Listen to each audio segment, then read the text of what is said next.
सब बैठ के नाश्ता कर रहे होते हैं तो हरीम पूछती है अपने भाई से, भाई आप मुझे लेने के लिए क्यों नहीं आए। तो वो आगे से कहता है कि रात मैं हॉस्पिटल से लेट आया था तो मैं बहुत ज़्यादा थक गया था। तो फिर हरीम पूछती है अपनी माँ की तबीयत के बारे में कि क्या रिपोर्ट आई। तो आगे से कहता है कि डॉक्टर ने मज़ीद टेस्टों का कह दिया है। तो उसकी माँ कहती है मुझे टेस्ट नहीं करवाना है, मुझे सिर्फ अब हरीम की खुशियाँ देखनी, मेरी और कोई दूसरी ख्वाहिश नहीं है। तो हरीम फिर अपने भाई के साथ चली जाती है डेकोर का सामान लेने के लिए, क्योंकि उसे फ़ाइज़ के घर जाना होता है उसके भाई की सेज सजाने के लिए। वो बहुत प्यारा प्यारा सामान लेती है। टीम सारा सामान लेके फ़ाइज़ के घर चली जाती है और फ़ाइज़ उससे मिलता है और फ़ाइज़ फिर दिखाता है अपने बड़े भाई का कमरा और बहुत ज़्यादा उसे कहता है कि मुझे आपसे बहुत ज़्यादा उम्मीदें हैं, आप बहुत प्यारा काम करती हैं। और फ़ाइज़ साथ में उसकी हेल्प भी करा रहा होता है और कहता है कि आप बहुत प्यारा डेकोर कर रही हैं, ज़रूर भाई को और उसकी मेरी भाभी को पसंद आएगा। फ़ाइज़ हरीम को देख देख के खुश हो रहा होता है। उसे बहुत ज़्यादा खुशी होती है कि इस वक्त हरीम उसकी आंखों के सामने है, लेकिन वो ज़रा भी ज़ाहिर नहीं कराता। उसकी माँ फ़ौरन से आती है, वो कहती है ये क्या हो रहा है यहाँ पे, हरीम क्या कर रही है। तो वो कहता है कि भाई ने इसे ऑर्डर दिया है अपने रूम को डेकोर करने के लिए। तो वो अपने बेटे को बुला के वहाँ से ले जाती है। शहनशाह बेगम दिल में सोच रही होती है कि ये जो मेरे बेटे के चिपक रही है ना, ऐसा तो मैं किसी सूरत में होने नहीं दूंगी जो ये चाहती है। इसने मेरे घर में कदम रखा तो रखा कैसे। और उन्हें देख के चुप करके वहाँ से सियासत के साथ चली जाती है और फिर अपने बड़े बेटे को बुलाती है और कहती है कि ये मेरे घर पे क्या हो रहा है, तुमने किससे पूछ के इस लड़की को इजाज़त दी अपने घर में आने की, यही रह गई है मेरे घर में आने के लिए। ये जिसके ख्वाब देख रही है ना, मैं जूतियों के नीचे इसके ख्वाबों के मचल कर रख दूंगी, और अगर अभी से इस लड़के को ना रोका तो आगे हमारे लिए ही नुकसान है। जैसे बेटा कहता है कि मम्मा प्लीज़, मुझे मेरा बहुत ही ख़ास दिन है, मुझे इस वक्त आप डिस्टर्ब ना करें।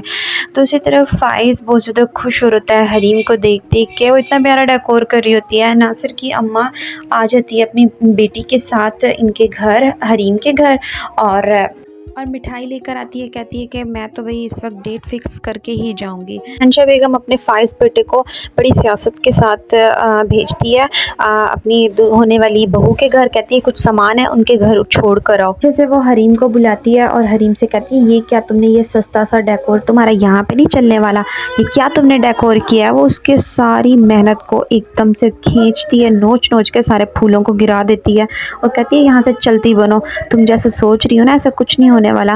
बेचारी हरीम कहती है आंटी ये क्या किया आपने। वो बड़ी, क्योंकि वो बहुत सादा सी, बहुत मासूम सी लड़की है, वो कुछ नहीं कहती उसे और चुप करके वहाँ से चली जाती है। उसका दिल टूट जाता है कि उसने इतनी मेहनत की होती है, इतना काम किया होता है उसने, कब से बेचारी डेकोर करने में लगी होती है और लास्ट में ये होता है। जैसे ही फ़ाइज़ को शक होता है कि माँ ने मुझे क्यों भेजा, वो अपने बड़े भाई से कहता है कि आप उधर ही जा रहे हैं ना तो आप ये सामान ले जाएं। और फ़ौरन से वो फ़ाइज़ जैसे घर पे आता है तो देखता है हरीम रोते हुए रक्शे में बैठ रही होती है। तो वो उसे रोकने की कोशिश करता है, लेकिन हरीम वहाँ से जा चुकी होती है और पीछे से देख रही होती है आंसुओं के साथ कि ये क्या किया तुम्हारी अम्मी ने मेरे साथ। वो अपने भाई के रूम में आके देखता है सारी चीज़ें, सारे फूल, उसकी सारी डेकोरेशन नीचे नोच नोच के फेंकी होती है जो वो नज़र आ रही होती है। उसका दिल टूट जाता है कि माँ ने क्या किया हरीम के साथ। ये हरीम रोते हुए घर पे पहुंचती है तो देखती है उसकी माँ एकदम से बेहोश हो जाती है। तो उसके आंसू कोई देख नहीं सकता, वो इस वक्त बच जाती है। वो अपनी माँ के पास बड़े हौसले के साथ बैठती है। हरीम का बाप उससे बात कर लेता है रिश्ते की कि बेटा नासिर की माँ तुम्हारी डेट फिक्स करके चली गई है तो मंगनी की, तो तुम्हें तो कोई एतराज़ नहीं है ना। तो आगे से कहते हैं मुझे अपनी माँ की खुशियों के अलावा और कोई चीज़ भी इस वक्त अजीज़ नहीं है, और वो हाँ करके चली जाती है। तो आगे से रूफ़ी उसका भाई उसके पास जाता है और उसे कहता है तुम परेशान हो, तुमने बताया नहीं कि तुमने कैसा डेकोर किया कमरा। तो वो फिर पिक्चर्स दिखाती है तो रूफ़ी को बहुत ज़्यादा पसंद आती हैं तस्वीरें। लेकिन फ़ाइज़ इस वक्त नाराज़ होकर अपने कमरे में बंद करके अपने आप को बैठा होता है। वो शादी में शिरकत ना करने की सबको कहता है कि मुझे शादी में कोई नहीं जाना। अपने बेटे को कहती है जाओ उसे लेकर आओ और उसे मना के लेकर आओ, क्योंकि इस वक्त शादी में मैं कोई हंगामा नहीं चाहती, जब शादी ख़त्म हो जाएगी फिर मैं ज़रा इसके मसले को हल करूँगी। तो फ़ाइज़ का बड़ा भाई बड़ी तसल्ली से, बहुत इत्मीनान के साथ उसे समझाता है। उसे कहता है तुम परेशान नहीं हो, मैं ख़ुद तुम्हारी करवाऊँगा हरीम के साथ, तुम बस मेरी शादी हो जाने दो, मेरे साथ चलो। तो वो इस वक्त राज़ी हो जाता है, अपने भाई के गले लगता है और बड़े धूमधाम के साथ वो दुल्हन को रुखसत करके ले आते हैं अपने घर। सब डांस कर रहे होते हैं, खुशी खुशी बैठे होते हैं और पैसे लुटा रहे होते हैं। तो फ़ाइज़ देख रहा होता है कि इनके पास गरीब लोगों की माँ प्लानिंग कर रही होती है कि ये लोग ये ना समझें कि हम भूखों नंगों की तरह इसकी कि इनकी बेटी को ले आएंगे। मेरा माशाल्लाह इतना हीरो जवान बेटा है, मैं इसे इस तरह से ब्याह के नहीं लाऊंगी, पहले से लंबी चौड़ी लिस्ट देनी होगी। तो इस बात पे नासिर परेशान हो जाता है और आयशा बेगम बड़े ही रौब के साथ कहती है कि लोग तो चांदी के चमचों को लेके पैदा होते हैं, लेकिन मैं तुम्हें सोने की चम्मच से खिला रही हूँ। तो वो आगे से कहती है कि माँ मैं तो शुरू से बचपन से ही सोने के बर्तनों में पली बड़ी हूँ, तो मुझे बस शो ऑफ कराने की ज़रूरत नहीं है। लास्ट में फ़ाइज़ आता है और उस मिरर के अंदर देखता है जिसमें उसके भाभी ने देखा होता है, तो उसे हरीम नज़र आती है उस मिरर के अंदर।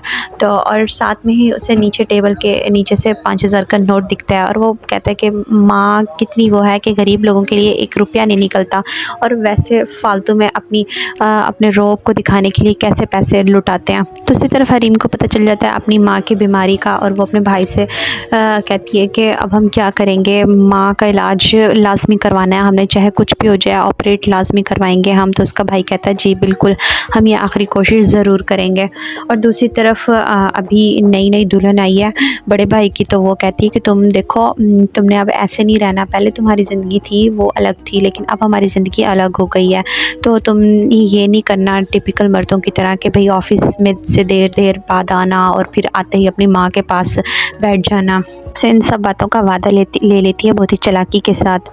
फ़ाइज़ कॉल करता है हरीम को और उसे कहता है मुझे तुमसे बहुत ज़रूरी बात करनी है, लेकिन वो इनकार कर देती है बात करने से और फ़ोन ऑफ़ कर देती है। जैसे ही सुबह का नाश्ता का टाइम होता है तो दुल्हन के घर वाले बहुत ही शानदार नाश्ता भेजते हैं, तो सब तारीफ़ करते हैं नाश्ते की। फिर आखिर शहनशाह बेगम अपने बेटे के पास आती है और उससे कहती है ये क्या था, तुम समझते क्या हो खुद को। फिर नाश्ते में वो अपनी माँ की असलियत बता देता है भाभी के सामने, तो उसको ये बात गवारा नहीं होती कि इसने ऐसा क्यों कहा है। अपने बेटी के पास आती है और कहती है तुम्हारी जुर्रत कैसे हुई, तुमने अपने पुराने घर के बारे में जो भाभी के सामने जिक्र किया, तुम तो मुझे 2 कौड़ी का करके छोड़ोगे। और उसे कहती है कि तुम्हारी अभी इतनी जुर्रत नहीं हो कि तुम अपने फ़ैसले खुद ले सको, इस घर में अगर कोई तिनका भी आता है ना तो वो मेरी इजाज़त के बगैर नहीं आ सकता। दुल्हन जो अपने घर जा रही होती है मेके, तो आगे से उसकी माँ पूछती है कि तुमने वो वाला जेवर क्यों नहीं पहना जो मैंने तुम्हें दिया था, वो बहुत खूबसूरत है। तो वो आगे से कहती है वो दरअसल मेरे आउटफिट के साथ मैच नहीं कर रहा था, क्योंकि वो इस वक्त इस कोशिश में है कि ये जो सास मेरी है जो पहले इसने करना था कर लिया, अब इस घर में मेरा रोब चलेगा। तो वो अपनी चलाने के लिए हर चीज़ रिजेक्ट कर रही है शहनशाह बेगम की। दूसरी तरफ हरीम अपनी माँ को इतने प्यार वाले अंदाज से देख रही होती है कि मेरी माँ कुछ दिनों की मेहमान रह गई है, वो चाहती है कि मैं अपनी माँ के लिए वो सब करूँ जो एक बेटी अपनी बेटी को अपनी माँ को खुश करने के लिए कर सकती है। बड़ा बेटा अपनी माँ के पास आता है और उसे कहता है कि हमने हनीमून प्लान किया और हम जा रहे हैं। तो वो अपने जाने के बारे में सोचते हैं, लेकिन इस वक्त शहनशाह बेगम अपने ही उसमें गुम है।